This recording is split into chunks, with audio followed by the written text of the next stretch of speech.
Hello everyone, welcome to my classes. നമ്മൾ ഇന്ന് വീഡിയോയിൽ UGC നെറ്റ് പേപ്പർ 1 250 PYQ സീരീസിന്റെ ഭാഗമായിട്ട് കമ്മ്യൂണിക്കേഷൻ റിലേറ്റഡ് ആയിട്ടുള്ള 5 ക്വസ്റ്റ്യൻസ് ആണ് ഡിസ്കസ് ചെയ്യാൻ വേണ്ടി പോകുന്നത്. 2024 ഓഗസ്റ്റ് സെപ്റ്റംബർ മാസങ്ങളിലായി നടന്നിട്ടുള്ള UGC നെറ്റ് എക്സാമിന് പല ഷിഫ്റ്റുകളിലായിട്ട് കമ്മ്യൂണിക്കേഷൻ റിലേറ്റഡ് ആയിട്ട് ചോദിച്ചിട്ടുള്ള ക്വസ്റ്റ്യൻസ് ആണ് ഈ ഒരു വീഡിയോയിൽ ഇൻക്ലൂഡ് ചെയ്തിട്ടുള്ളത്. അപ്പോൾ നമുക്ക് വീഡിയോയിലേക്ക് കടക്കാം. സോ നമുക്ക് ഫസ്റ്റ് ക്വസ്റ്റ്യൻ നോക്കാം. The development of Vitascope led to Option A, the silent film era. B, video advertisements. C, the television network system. And D, the arrival of computers. അപ്പോൾ ഈ ഒരു ക്വസ്റ്റ്യൻ നമുക്ക് ആൻസർ ചെയ്യണമെങ്കിൽ ആദ്യം എന്താണ് വൈറ്റോസ്കോപ്പ് നമുക്ക് അറിയണം അല്ലേ. വൈറ്റോസ്കോപ്പ് എന്താണെന്ന് അറിയണം. സോ ഇതാണ് വൈറ്റോസ്കോപ്പ് എന്ന് പറയുന്നത്. It's an early motion picture projector. Okay, അപ്പോൾ ഇത് അറിയുമെങ്കിൽ ഇപ്പം നമുക്ക് ആൻസർ ചെയ്യാൻ എളുപ്പമാണ്. ഇതിൽ ഏത് ഓപ്ഷനാണ് വരിക? സോ ആൻസർ എന്ന് പറയുന്നത് ഫസ്റ്റ് ഓപ്ഷൻ ആയിരിക്കും, അതായത് ദ സൈലന്റ് ഫിലിം എറ. ഓക്കെ, സോ വൈറ്റോസ്കോപ്പിന്റെ കണ്ടുപിടുത്തം എന്ന് പറയുന്നത്, ഡെവലപ്മെന്റ് എന്ന് പറയുന്നത് നയിച്ചിട്ടുള്ളത് എന്തിലേക്കാണ്? ദ സൈലന്റ് ഫിലിം എറ, അതിലേക്കാണ് നയിച്ചത്. ഓക്കെ, ഇതാണ് ഫസ്റ്റ് ക്വസ്റ്റിന്റെ ആൻസർ എന്ന് പറയുന്നത് കേട്ടോ. നമുക്ക് സെക്കൻഡ് ക്വസ്റ്റ്യൻ നോക്കാം. The features of media audiences are. So ആരാ മീഡിയ ഓഡിയൻസ് എന്ന് പറയുന്നത്? നമ്മളെല്ലാവരും മീഡിയ ഓഡിയൻസ് തന്നെയാണ് അല്ലേ. അപ്പോൾ നമുക്ക് ഫീച്ചേഴ്സ് ആണ് ചോദിക്കുന്നത്. അപ്പോൾ നമുക്ക് ഓപ്ഷൻസ് നോക്കാം. A, inadequate media coverage may mislead active audiences. Correct അല്ലേ? ഇനാഡിക്വേറ്റ് ആയിട്ടുള്ള മീഡിയ കവറേജ് എന്ന് പറയുന്നത് നമ്മളെ പോലെയുള്ള ഓഡിയൻസിനെ എന്ത് ചെയ്യും? മിസ്ലീഡ് ചെയ്യും എന്നാണ് പറയുന്നത്. കറക്റ്റ് ആയിട്ടുള്ളതാണ്. സെക്കൻഡ് ഫീച്ചർ പറയുന്നത് audiences consume media content on the expectation of reward. അത് കറക്റ്റ് ആണോ? ആണ് അല്ലേ. ഇപ്പോൾ നമ്മൾ നോക്കുകയാണെങ്കിൽ നമ്മളിപ്പോൾ ഈ യൂട്യൂബ് വീഡിയോസ് കാണുന്നത് അല്ലേ, യൂട്യൂബിൽ ഒരുപാട് വീഡിയോസ് ഉണ്ട്. നമ്മൾ ഓരോ വീഡിയോയും കാണുന്നത് നമ്മൾ അതിൽ നിന്ന് വീഡിയോ തമ്മിൽ കാണുമ്പോൾ തന്നെ നമ്മൾ എന്തെങ്കിലും എക്സ്പെക്ട് ചെയ്യുന്നുണ്ടായിരിക്കും. ഇന്ന കാര്യങ്ങളാണ് അതിൽ ഉണ്ടായിരിക്കുക, അതിപ്പോൾ അറിയണമെന്ന് ആഗ്രഹം ഉണ്ടായിരിക്കും അല്ലേ. അപ്പോൾ എന്തെങ്കിലും ഒരു എക്സ്പെക്ടേഷൻ ഓഫ് റിവാർഡിന്റെ ബേസിലാണ് നമ്മൾ എന്ത് ചെയ്യുന്നത്? ഓരോ വീഡിയോസും അല്ലെങ്കിൽ ഓരോ പ്രോഗ്രാംസും ഒക്കെ കാണുന്നത്. അപ്പോൾ അത് കറക്റ്റ് ആയിട്ടുള്ള ഒരു കാര്യം തന്നെയാണ്. ഇനി സി പറയുന്നത് infotainment can be A dysfunction. എന്താ ഇൻഫോർടൈൻമെന്റ് എന്ന് പറയുന്നത്? Infotainment, it's a type of media, usually TV or online, that combines information and entertainment. ഇൻഫർമേഷനും എന്റർടൈൻമെന്റും ചേർന്നിട്ട് ഉള്ള പ്രോഗ്രാംസ് ഉണ്ടല്ലോ, അപ്പോൾ അതിനെയാണ് നമ്മൾ എന്ത് പറയുന്നത്? ഇൻഫോർടൈൻമെന്റ് എന്ന് പറയുന്നത്. It's a way to present information such as news in a manner that is intended to be entertaining. അപ്പോൾ അതിലിപ്പോൾ ന്യൂസ് ഒക്കെ ആയിരിക്കും കാണിക്കുന്നുണ്ടായിരിക്കും, പക്ഷെ കുറച്ചുകൂടി എന്റർടൈനിങ് മാനറിലായിരിക്കും അത് നമുക്ക് എന്ത് ചെയ്യുന്നുണ്ടാവുക? അവർ സംപ്രേഷണം ചെയ്യുന്നുണ്ടായിരിക്കാം. ഓക്കെ, അപ്പോൾ അത് ഇൻഫോർടൈൻമെന്റ് എന്ന് പറയുന്നത് ചില സമയങ്ങളിൽ എന്താവാൻ ചാൻസ് ഉണ്ടെന്നാ പറയുന്നത്? ഒരു ഡിസ്ഫങ്ഷൻ ആവാനുള്ള ചാൻസ് ഉണ്ടെന്നാണ് പറയുന്നത്. അതും കറക്റ്റ് ആയിട്ടുള്ള ഒരു സ്റ്റേറ്റ്മെന്റ് തന്നെയാണ് അല്ലെ. അപ്പോൾ എ, ബി, സി മൂന്നും കറക്റ്റ് തന്നെയാണ്. ഡി നോക്കാം. Audiences are uniform for all media. അത് കറക്റ്റ് ആണോ? അല്ല അല്ലെ. നമ്മൾ ഡിഫറെന്റ് മീഡിയ എടുത്ത് നോക്കുകയാണെങ്കിൽ ഓഡിയൻസസ് എല്ലാ മീഡിയക്കും ഒരേ ഓഡിയൻസ് ആണോ ഉള്ളത്? അല്ല. ഇപ്പൊ നമുക്ക് സോഷ്യൽ മീഡിയാസ് ഒക്കെ നോക്കുകയാണെങ്കിൽ കുറച്ചും കൂടി യങ്സ്റ്റേഴ്സ് ആയിട്ടുള്ള ആളുകളും അല്ലെ, ഭയങ്കര ഏജ് ആയിട്ടുള്ള ഓൾഡ് ഏജ് ആയിട്ടുള്ള ആളുകളൊക്കെ വളരെ കുറവായിരിക്കും അല്ലെ. അപ്പോൾ എല്ലാ മീഡിയയ്ക്കും സെയിം ഓഡിയൻസ് ആണെന്ന് പറയുന്നത് തെറ്റായിട്ടുള്ള ഒരു സ്റ്റേറ്റ്മെന്റ് ആണ്. The new media do not provide variety of contents to audience. അതും തെറ്റായിട്ടുള്ള ഒരു സ്റ്റേറ്റ്മെന്റ് ആണ്. അപ്പോൾ ആൻസർ വരുന്നത് എ, ബി, സി ഓൺലി എന്നാണ്. ഓക്കെ, സെക്കൻഡ് ക്വസ്റ്റ്യൻ ആൻസർ ഇതിൽ സെക്കൻഡ് ഓപ്ഷൻ ആണ്. ഇനി നമുക്ക് തേർഡ് ക്വസ്റ്റ്യൻ നോക്കാം. The interactive society is based on integration of. Interactive society നമുക്കറിയാം, ഇന്ററാക്റ്റീവ് മീഡിയാസിൽ നിന്ന് വരുന്നതാണ് ഇന്ററാക്റ്റീവ് സൊസൈറ്റി എന്ന് പറയുന്നത് അല്ലെ. അപ്പൊ ഇന്ററാക്റ്റീവ് സൊസൈറ്റി എന്ന് പറയുന്നത് ബേസ് ചെയ്തിരിക്കുന്നത് എന്തിന്റെ ഇന്റഗ്രേഷനെ ബേസ് ചെയ്തിട്ടാണെന്ന് ചോദിക്കുന്നത്. ഫസ്റ്റ് ഓപ്ഷൻ പറയുന്ന multiple communication modes, second option dual communication restriction, third option single purpose audience, fourth option varied face to face options. അപ്പൊ ഇതിൽ ഏതാ ആൻസർ വരിക? ഓപ്ഷൻ എ ആണ് ആൻസർ എന്ന് പറയുന്നത്. മൾട്ടിപ്പിൾ കമ്മ്യൂണിക്കേഷൻ മോഡ്സ് ആണ്. ഓക്കെ, ഇനി നമുക്ക് നെക്സ്റ്റ് ക്വസ്റ്റ്യൻ നോക്കാം. Fourth question. The chronological sequence of biased communication media marked by Harold Innis is. നമുക്ക് ഈ ഒരു ക്വസ്റ്റ്യനിൽ ഹെറോൾഡ് ഇന്നിസിന്റെ ബയാസ് കമ്മ്യൂണിക്കേഷൻ മീഡിയ, അപ്പോൾ അതിനെ ബേസ് ചെയ്തിട്ട് കുറച്ച് ഡിഫറെന്റ് മീഡിയംസ് ആണ് നമുക്ക് താഴെ തന്നിട്ടുള്ളത്. അപ്പോൾ അതിനൊന്ന് അത് എറേസ് ചെയ്ത് വന്ന അല്ലെങ്കിൽ ഡെവലപ്പ് ചെയ്ത് വന്ന ആ ഒരു സീക്വൻസിൽ ഓർഡർ ചെയ്യാനാണ് പറഞ്ഞിട്ടുള്ളത്. ഓക്കെ, അപ്പോൾ ഈ ഒരു ക്വസ്റ്റ്യൻ ആൻസർ ചെയ്യാൻ വേണ്ടിയിട്ട് നമുക്ക് സിംപ്ലി ചെയ്യാൻ പറ്റാവുന്ന തന്നെയുള്ളൂ. കാരണം ഡിഫറെന്റ് മീഡിയ അത് വന്ന ഓർഡറിൽ നമുക്ക് ആക്കാൻ പറ്റും. പക്ഷെ അതിന് മുന്നേ നമുക്ക് എന്താണ് bias communication media by Harold Innis, ആ ഒരു കോൺസെപ്റ്റ് എന്താണെന്ന് നോക്കാം. Harold Innis was a Canadian scholar whose groundbreaking work in the mid-20th century remains relevant to discussions on media theory and communication technology. Harold ഇന്നസിന്റെ bias communication media എന്ന് പറയുന്നത് 20th സെഞ്ചുറിയിൽ വളരെ famous ആയിട്ടുള്ള ഒരു തിയറിയാണ്. ഓക്കെ, കമ്മ്യൂണിക്കേഷൻ റിലേറ്റഡ് ആയിട്ടുള്ള ഒരു തിയറിയാണിത്. Okay, central to his ideas is the notion that different forms of media don't just facilitate communication, they also structure the very way societies organize and distribute power. അപ്പോൾ ഇതാണ് അദ്ദേഹത്തിന്റെ theory എന്ന് പറയുന്നത്. അപ്പോൾ ഈ ഒരു കോൺസെപ്റ്റിനെ പറ്റി ചിലപ്പോൾ നിങ്ങൾക്ക് അറിയുന്നുണ്ടായിരിക്കില്ല. അപ്പോൾ അങ്ങനെയാണെങ്കിൽ കേൾക്കുക, എന്നിട്ട് നിങ്ങൾക്ക് നോട്ട് ചെയ്യേണ്ടതായിട്ടുള്ള പോയിന്റ്സ് ഒക്കെ ഒന്ന് ജസ്റ്റ് നോട്ട് ചെയ്ത് വെക്കാം കേട്ടോ. ഓക്കെ, അപ്പോൾ ഈ ഒരു കോൺസെപ്റ്റ് അനുസരിച്ച് അല്ലെങ്കിൽ ഈ ഒരു തിയറി അനുസരിച്ചിട്ട് അദ്ദേഹം പറയുന്നത് എന്താ വെച്ചാൽ, അദ്ദേഹത്തിന്റെ ഐഡിയ എന്തായിരുന്നു വെച്ചാൽ, മീഡിയാസ് എന്ന് പറയുന്നത് നമുക്കറിയാം നമ്മുടെ സൊസൈറ്റിയിൽ ഡിഫറെന്റ് മീഡിയാസ് പ്രിവെയിൽ ചെയ്യുന്നുണ്ട് അല്ലെ. അപ്പോൾ ഒരു സൊസൈറ്റിയിൽ പ്രിവെയിൽ ചെയ്യുന്ന മീഡിയ എന്ന് പറയുന്നത് അത് കമ്മ്യൂണിക്കേഷൻ ഫെസിലിറ്റേറ്റ് ചെയ്യുക എന്നുള്ള ഒരു ഫംഗ്ഷൻ മാത്രമല്ല പെർഫോം ചെയ്യുന്നത്. They also structure the very way society organise and distribute power.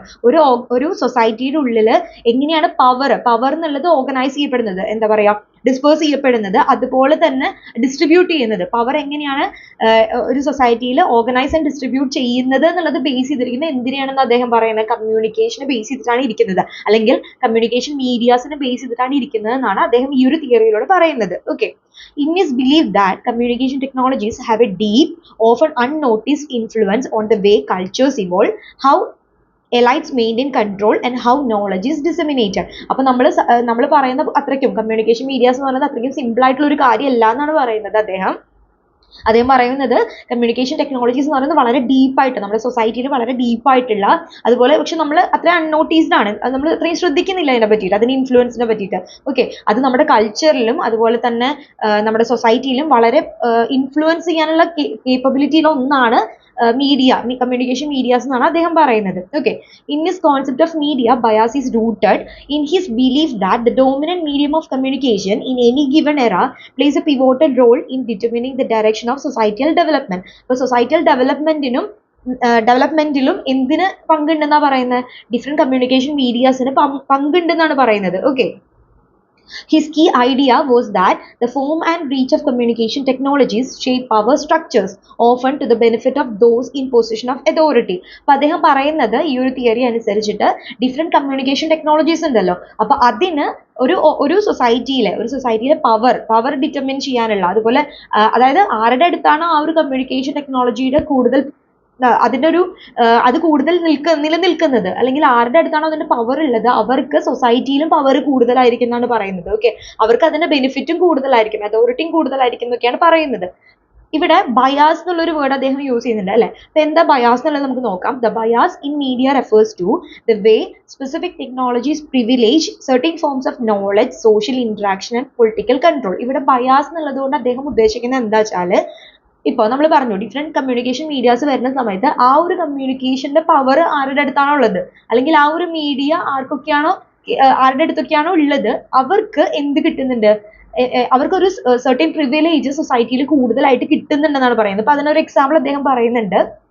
Ancient writing systems, when compared to oral tradition, shifted power to those who could read and write, typically the elites of society. നമുക്കറിയാം പണ്ട് കാലത്തൊക്കെ നോക്കുകയാണെന്ന് വെച്ചിട്ടുണ്ടെങ്കിൽ പണ്ട് കമ്മ്യൂണിക്കേഷന് വേണ്ടി mainly oral communication ആയിരുന്നു അല്ലെ, സംസാരത്തിലൂടെയാണ് communicate ചെയ്യുന്നത്. അതിനുശേഷം റിട്ടൺ കമ്മ്യൂണിക്കേഷൻ, അതായത് എഴുത്തും വായനയും ഒക്കെ വന്നില്ലേ, അപ്പൊ അത് വന്നോട് കൂടിയിട്ട് ആ ഒരു ടൈപ്പ് ഓഫ് കമ്മ്യൂണിക്കേഷൻ ആരുടെ അടുത്തൊക്കെയാണുള്ളത്, അതായത് അതിനുള്ള എബിലിറ്റി, അതിനുള്ള കഴിവ്, അല്ലെങ്കിൽ എന്താ പറയുക, എഴുത്തും വായനയൊക്കെ അറിയുന്ന ആളുകൾ ആരായിരുന്നോ അവർക്ക് സൊസൈറ്റിയിൽ കുറച്ച് പവർ കൂടുതലായിരുന്നു. ഓക്കെ, അവർക്ക് കുറച്ച് പ്രിവിലേജസ് കൂടുതലായിരുന്നു സൊസൈറ്റിയിൽ. ഓക്കെ, കുറച്ച് അതോറിറ്റീസ് കൂടുതലായിരുന്നു. ഓക്കെ, അപ്പൊ അതാണ് പറയുന്നത്. ഓക്കെ, അപ്പൊ ഡിഫറെന്റ് ഫോംസ് ഓഫ് കമ്മ്യൂണിക്കേഷൻ എന്നുള്ളത്, അല്ലെങ്കിൽ ഡിഫറെന്റ് മീഡിയാസ് ഓഫ് കമ്മ്യൂണിക്കേഷൻ ആരുടെ കയ്യിലാണോ ഉള്ളത് അവർക്ക് സൊസൈറ്റിയിൽ കുറച്ച് പവർ എന്തുണ്ട്, കൂടുതലായിട്ട് ലഭിക്കുന്നുണ്ട്. അതാണ് ഒരു ബയാസ് എന്നുള്ള രീതിയിൽ അദ്ദേഹം ഈ ഒരു തിയറിയിലൂടെ പറഞ്ഞത്, കമ്മ്യൂണിക്കേഷൻ മീഡിയ ബയാസ് എന്നുള്ള രീതിയിൽ പറഞ്ഞത്. Okay, in is identified 2 key forms of bias in media. അപ്പൊ അദ്ദേഹം ഈ ഒരു തിയറിയുടെ ബേസിൽ 2 ബയാസുകൾ കണ്ടുപിടിച്ചിട്ടുണ്ട്. Space bias and time bias. അവർ 2 ബയാസ് എന്ന് പറയുന്നത് സ്പേസ് ബയാസും ഉണ്ട്, അതുപോലെ ടൈം ബയാസും ഉണ്ട്. ഓക്കെ, അപ്പൊ ഇതൊന്നും ഇമ്പോർട്ടന്റ് ആയിട്ടുള്ള പോയിന്റ് ആണ്, നോട്ട് ചെയ്യുക കേട്ടോ. These biases refers to the ways in which certain media technologies influence the centralisation or decentralisation of power, the duration of their influence and the geographic reach of information. അപ്പൊ നമുക്ക് നോക്കാം ഇത് എന്താണ് ഈ ഓരോ ബയാസുകൾ എന്നുള്ളത് നോക്കാം. സോ ഫസ്റ്റ് വൺ പറയുന്നത് ടൈം ബയാസ് മീഡിയ ആണ്. Time bias media are more durable and have a longer lasting effect but are less suited to being spread across vast distances. Time bias media എന്ന് വെച്ച് കഴിഞ്ഞിട്ടുണ്ടെങ്കിൽ അത് ഒരുപാട് നാള് നിലനിൽക്കുന്ന ഒന്നാണ്. ഓക്കെ, ഒരുപാട് ഡ്യൂറബിൾ ആണ്, കുറേ കാലം നിലനിൽക്കുന്നതാണ്, ലോങ് ലാസ്റ്റിംഗ് ആണ്, ലോങ് ലാസ്റ്റിംഗ് ഇഫക്റ്റ് അതിനുണ്ട് ആ കൈൻഡ് ഓഫ് മീഡിയാസിന്. പക്ഷെ അതിന്റെ പ്രശ്നം എന്താ വെച്ചിട്ടുണ്ടെങ്കിൽ നമുക്കത് എന്താ പറയാ ദൂരത്തേക്ക് അല്ലെങ്കിൽ വാസ്റ്റ് ഡിസ്റ്റൻസിലേക്ക് സ്പ്രെഡ് ചെയ്യാൻ നമുക്ക് സാധിക്കില്ല. അതിന്റെ കുറച്ച് പോരായ്മകൾ ഈ ഒരു ടൈം ബയാസ് മീഡിയയ്ക്ക് ഉണ്ട്. ഒരുപാട് കാലം നിലനിൽക്കും ഒക്കെ ചെയ്യും, ലോങ് ലാസ്റ്റിംഗ് എല്ലാം ആണ്. പക്ഷെ എന്ത് ചെയ്യാൻ പറ്റില്ല, അത് എവിടെയാണ് നിലനിൽക്കുന്നത് അവിടെയുള്ള കുറച്ച് പേർക്ക് മാത്രമേ ആ ഒരു കമ്മ്യൂണിക്കേഷൻ അവൈലബിൾ ആവുള്ളൂ. അല്ലാതെ അത് പല സ്ഥലങ്ങളിലേക്ക് അല്ലെങ്കിൽ വേൾഡിന്റെ ഡിഫറെന്റ് പാർട്ടിലേക്കൊന്നും എത്തിക്കാൻ സാധിക്കില്ല. അതാണ് ടൈം ബയാസ് മീഡിയ എന്ന് പറയുന്നത്. ആൻഷ്യൻ ഫോംസ് എക്സാമ്പിൾ പറയുന്നുണ്ട് കേട്ടോ. Ancient forms of communication such as stone inscriptions, clay tablets or hand written manuscripts are prime examples of time bias media. നമുക്കറിയാം ഈ കല്ലിലൊക്കെ കൊത്തി വെക്കുന്നത്, അതുപോലെ ഈ ഓരോ ക്ലേ മോഡൽസ് ഒക്കെ ഉണ്ടല്ലോ അങ്ങനത്തെ, അതുപോലെ തന്നെ മാൻസ്ക്രിപ്റ്റ്സ് അങ്ങനത്തെ സംഭവങ്ങളൊക്കെ ഇല്ലേ നമ്മൾ ഈ അതൊക്കെയാണ് ഇവിടെ എന്തിന് എക്സാമ്പിൾ ആയിട്ട് പറയുന്നത്, ടൈം ബയാസ് മീഡിയാസിന് എക്സാമ്പിൾ ആയിട്ട് പറയുന്നത്. അപ്പൊ അങ്ങനത്തെ ഒക്കെ ഇപ്പോൾ കല്ലിലൊക്കെ കൊത്തി വെച്ചിരിക്കണമെങ്കിൽ അത് എവിടെയാണോ ഇരിക്കുന്നത് അതിന് ചുറ്റുമുള്ള കുറച്ച് ആളുകൾക്ക് മാത്രമേ അതിൽ കൊത്തി വെച്ചിട്ടുള്ള ഇൻഫർമേഷൻ എന്നുള്ളത് അവൈലബിൾ ആവുള്ളൂ അല്ലെ. അതല്ലാതെ എന്താ പറയാ വളരെ ദൂരെയുള്ള ആളുകൾക്കൊക്കെ അവിടെ വന്ന് അത് വായിച്ചു നോക്കുകയൊക്കെ വേണം അല്ലെ. അപ്പൊ അതാണ് അതിന്റെ ഒരു പോരായ്മയായിട്ട് പറയുന്നത്. അപ്പൊ അത് കുറച്ച് പേരിൽ മാത്രം ആ ഒരു ഇൻഫർമേഷൻ എന്ത് ചെയ്യാണ്, സ്റ്റക്കായിട്ട് നിൽക്കുകയാണെന്നാണ് പറയുന്നത്. ഇനി according to Innis, time bias media were more closely associated with decentralized. അതുകൊണ്ട് തന്നെ അപ്പൊ ഈ ഒരു മീഡിയയുടെ പ്രോബ്ലംസ് ആണ് പറയുന്നത്. ഇത് കുറച്ചുകൂടി എന്താണ് ഈ ഒരു മീഡിയയുടെ രണ്ടും പറയുന്നത്, മെറിറ്റ്സ് ആൻഡ് ഡിമെറിറ്റ്സ് രണ്ടും പറയുന്നുണ്ട് കേട്ടോ. അപ്പൊ ഡീസെൻട്രലൈസ്ഡ് ആണ് ഈ ഒരു ഫോം ഓഫ് മീഡിയ എന്ന് പറയുന്നത്. ഡീസെൻട്രലൈസ്ഡ് ആണ്, ലോക്കൽ ഫോംസ് ഓഫ് അതോറിറ്റി ആണ്, അതുപോലെ where knowledge could be stored, preserved and controlled at a smaller scale അത് അവൈലബിൾ ആവുന്നുള്ളൂ. Okay, often within specific communities or social groups. Okay, അത് ആ ഒരു ചെറിയ കമ്മ്യൂണിറ്റിയുടെ ഉള്ളിൽ അല്ലെങ്കിൽ ഒരു സ്മോളർ ഗ്രൂപ്പിന്റെ ഉള്ളിൽ മാത്രം അത് ഒതുങ്ങി നിൽക്കുന്നു എന്നാണ് പറയുന്നത് ഈ കൈൻഡ് ഓഫ് മീഡിയ എന്ന് പറയുന്നത്. ഇനി നെക്സ്റ്റ് വൺ ആണ് space bias media. Space bias media are those that have a broad reach over physical space but require less time to produce or disseminate. Space bias media എന്ന് വെച്ച് കഴിഞ്ഞിട്ടുണ്ടെങ്കിൽ ഇവിടെ ആ ഒരു നമ്മുടെ ടൈം ബയാസ് മീഡിയയുടെ ആ ഒരു പ്രോബ്ലം സോൾവ് ചെയ്യുന്നുണ്ട്. അതായത് ഇതിന് എന്താ പറയാ ഒരുപാട് ദൂരങ്ങളിലേക്ക് ഇത് ഈ ഒരു ഇൻഫർമേഷൻ സ്പ്രെഡ് ചെയ്യാനുള്ള എബിലിറ്റി ഇതിനുണ്ട്, ഈ ഒരു കൈൻഡ് ഓഫ് മീഡിയക്ക് ഉണ്ട്. പക്ഷെ ഇതിന്റെ പ്രശ്നം വരുന്നത് എവിടെയാ വെച്ചാൽ ഇത് അത്രയ്ക്ക് ഡ്യൂറബിൾ അല്ല, അതാണ് ഇവിടുത്തെ പ്രശ്നം എന്ന് പറയുന്നത്. ഓക്കെ, എക്സാമ്പിൾ നോക്കാം. Examples of space bias media include technologies like print, radio and television, etc. These forms of communication enable decentralized distribution of information across vast distances, facilitating the creation of large-scale empires, corporations and governments. അപ്പോൾ ഇവിടെ നമ്മൾ radio television എന്ന് പറയുമ്പോൾ നമുക്ക് ദൂരെ എന്താ പറയാ durable അല്ല എന്ന് നമുക്ക് പറയാൻ സാധിക്കില്ല. പിന്നെ ആ ഒരു കമ്മ്യൂണിക്കേറ്റ് ചെയ്യുന്ന ടൈമിലേക്ക് മാത്രം നിലനിൽക്കുന്നു അല്ലെ. അങ്ങനെ ആ ഒരു രീതിയിൽ നോക്കുകയാണെങ്കിൽ ഡ്യൂറബിൾ അല്ലാന്ന് നമുക്ക് പറയാം കേട്ടോ. പ്രിന്റിന്റെ കേസാണ് മെയിൻ ആയിട്ട് പറയാം. ഇപ്പോൾ നമ്മുടെ ബുക്സ്, അതുപോലെ പേപ്പർ ഒക്കെ ഉണ്ടല്ലോ, ന്യൂസ് പേപ്പർ അങ്ങനെയുള്ള കാര്യങ്ങളില്ലേ, അതാണ് ഇവിടെ മെയിൻ ആയിട്ട് ഉദ്ദേശിക്കുന്നത്. അപ്പൊ അങ്ങനത്തെയൊക്കെ ആവുന്ന സമയത്ത് നമുക്ക് എന്താ പേപ്പർ ഒക്കെ ആകുമ്പോൾ ലൈറ്റ് വെയിറ്റ് ഒക്കെ ആകുമ്പോൾ നമുക്ക് കൂടുതൽ സ്ഥലങ്ങളിലേക്ക് സ്പ്രെഡ് ചെയ്യാം. പക്ഷെ കുറച്ച് കഴിയുമ്പോൾ എന്തുണ്ടാവും, കാലപ്പഴക്കം കാരണം അത് നാശമായി പോകും അല്ലെ. അപ്പൊ ആ ഒരു രീതിയിലാണ് ഇവിടെ ഉദ്ദേശിക്കുന്നത് കേട്ടോ. അപ്പോൾ ഈ ഒരു ടൈപ്പ് ഓഫ് കമ്മ്യൂണിക്കേഷൻ എന്ന് പറയുന്നത് centralised distribution of information across vast distances. ഇവിടെ ഒരു സെൻട്രലൈസ്ഡ് ആയിട്ടുള്ള ഡിസ്ട്രിബ്യൂഷൻ ആണ് ഉണ്ടാവുന്നത്. വാസ്റ്റ് ഡിസ്റ്റൻസിലേക്ക്, അതായത് ലോങ് ഡിസ്റ്റൻസിലേക്ക് ഇത് എന്ത് ചെയ്യാൻ പറ്റും, സ്പ്രെഡ് ചെയ്യാൻ നമുക്ക് സാധിക്കും. Facilitating the creation of large scale empires, corporations and governments. Okay, the key aspect of space bias media is that they can be controlled and regulated from a central authority, which further reinforces the concentration of power in the hands of those who manage and control the media channels. Okay, അപ്പോൾ ഇവിടുത്തെ problem എന്ന് പറയുന്നത് ഇതാണ്, അത് ഒരു control ചെയ്യുന്ന ഒരു group വരുന്നുണ്ട് അല്ലെ, റെഗുലേറ്റ് ചെയ്യുന്ന ഒരു സെൻട്രൽ അതോറിറ്റി വരുന്നുണ്ട്. അപ്പൊ അവരുടെ കീഴിലാണ് അതിന്റെ ഫുൾ പവർ നിൽക്കുന്നത് എന്നാണ് പറയുന്നത്. ഓക്കെ, അതിന്റെ പവർ അവരിൽ കോൺസെൻട്രേറ്റ് ചെയ്ത് നിൽക്കുകയാണെന്നുള്ളതാണ് അതിന്റെ ഒരു പോരായ്മയായിട്ട് പറയുന്നത്. Innis suggested that the dominance of space bias media, particularly in modern times, has contributed to the concentration of power and the centralization of political and economic control. ഈ ഒരു കാലഘട്ടത്തിലെ കാര്യമാണ് കേട്ടോ ഈ പറയുന്നത്. This is evident in how mass media, which is dominated by large corporate and governmental entities, dictate the flow of information and reinforces existing power structure. ഈ ഒരു point നേരത്തെ ഇതിനു മുന്നേ നമ്മൾ ഈ ഒരു കമ്മ്യൂണിക്കേഷനിലെ ക്വസ്റ്റ്യൻസിൽ ഒരു ക്വസ്റ്റ്യനിൽ ചോദിച്ചിട്ടുണ്ടായിരുന്നു. മാസ് മീഡിയ ഫേസ് ചെയ്യുന്ന ഒരു പ്രോബ്ലം എന്താണെന്നുള്ള രീതിയിൽ ഒരു ക്വസ്റ്റ്യൻ ഇതിനു മുന്നേ നമ്മൾ വീഡിയോ ചെയ്തിട്ടുണ്ട്, അതിൽ ചോദിച്ചിട്ടുണ്ടായിരുന്നു കേട്ടോ. ഓക്കെ, അപ്പോൾ ഇതാണ് സ്പേസ് ബയാസ് മീഡിയ എന്ന് പറയുന്നത്.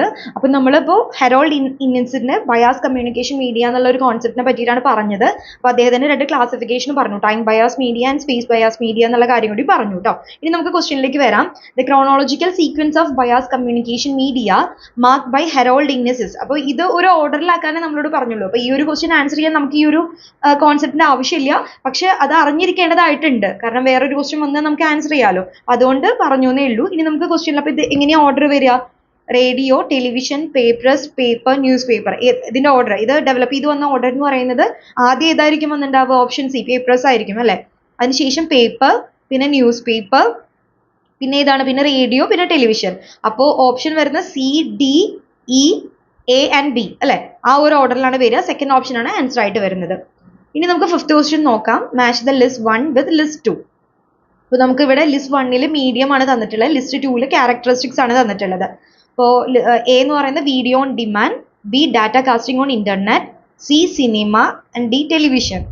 ലിസ്റ്റ് 2 ക്യാരക്ടറിസ്റ്റിക്സ് തന്നിട്ടുണ്ട്. Absence of being live, there and then production, nowness, invocational. Okay, അപ്പോൾ ഇതിലൊരു കോൺസെപ്റ്റ് എന്ന് പറയുന്നത് ഡാറ്റ കാസ്റ്റിംഗ് ആണ്. എന്താ ഡാറ്റ കാസ്റ്റിംഗ് എന്ന് പറയുന്നത്? ഡാറ്റ കാസ്റ്റിംഗ് അല്ലെങ്കിൽ ഡാറ്റ ബ്രോഡ്കാസ്റ്റിംഗ്, അതിന്റെ ഷോർട്ട് ഫോം ആണ് ഡാറ്റ കാസ്റ്റിംഗ് എന്ന് പറയുന്നത്. Is the transmission of data over a wide area using radio waves. It typically refers to supplemental information sent by television stations alongside digital terrestrial television DTT സിഗ്നൽസിന്റെ കൂടെ തന്നെ അല്ലെ supplement ആയിട്ട് വരുന്നതാണ്.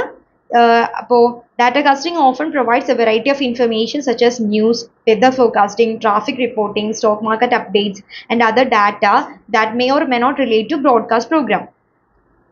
It can also include interactive elements like gaming, shopping or educational content. Okay, അപ്പോൾ ഇതാണ് data casting എന്ന് പറയുന്നത്. അപ്പോൾ ഇതിന്റെ ആൻസർ ആയിട്ട് വരുന്നത്, അപ്പോൾ ഈ ഒരു മാച്ച് ചെയ്യാൻ വേണ്ടി പറയുമ്പോൾ ഇതിൽ ആൻസർ ആയിട്ട് വരുന്നത് വീഡിയോ ഓൺ ഡിമാൻഡ് എന്ന് പറയുമ്പോൾ അത് ഏതാ വരിക? വീഡിയോ ഓൺ ഡിമാൻഡ് എന്ന് പറയുന്നത് ഇൻവൊക്കേഷണൽ ആണ്. Okay, data casting on internet എന്ന് പറയുമ്പോൾ ആബ്സെൻസ് ഓഫ് ബീയിങ് ലൈവ്, അതുപോലെ സിനിമ എന്ന് പറയുന്നത് there and then production, television എന്ന് പറയുമ്പോൾ നൗനസ്. അതാണ് ആൻസർ ആയിട്ട് വരുന്നത്. ഓക്കെ, അപ്പോൾ നമ്മൾ ഈ ഒരു വീഡിയോയിൽ 5 ക്വസ്റ്റ്യൻസ് ആണ് ഡിസ്കസ് ചെയ്തത് കമ്മ്യൂണിക്കേഷൻ റിലേറ്റഡ് ആയിട്ടുള്ളത്. അപ്പോൾ നിങ്ങൾക്ക് ഇത് ക്ലിയർ ആയി എന്ന് വിചാരിക്കുന്നു. അപ്പോൾ നിങ്ങൾക്ക് വീഡിയോ ഇഷ്ടപ്പെട്ടുവെങ്കിൽ തീർച്ചയായിട്ടും ലൈക്ക് ചെയ്യാനും ഷെയർ ചെയ്യാനും ചാനൽ സബ്സ്ക്രൈബ് ചെയ്യാനും മറക്കരുത്. ഇനി ഒരു 5 ക്വസ്റ്റ്യൻസ് കൂടി ഉണ്ട് കമ്മ്യൂണിക്കേഷൻ ടോപ്പിക്കിൽ തന്നെ, നമുക്ക് നെക്സ്റ്റ് വീഡിയോയിൽ ഡിസ്കസ് ചെയ്യാം. സോ നമുക്ക് നെക്സ്റ്റ് വീഡിയോയിൽ കാണാം. Thank you learners.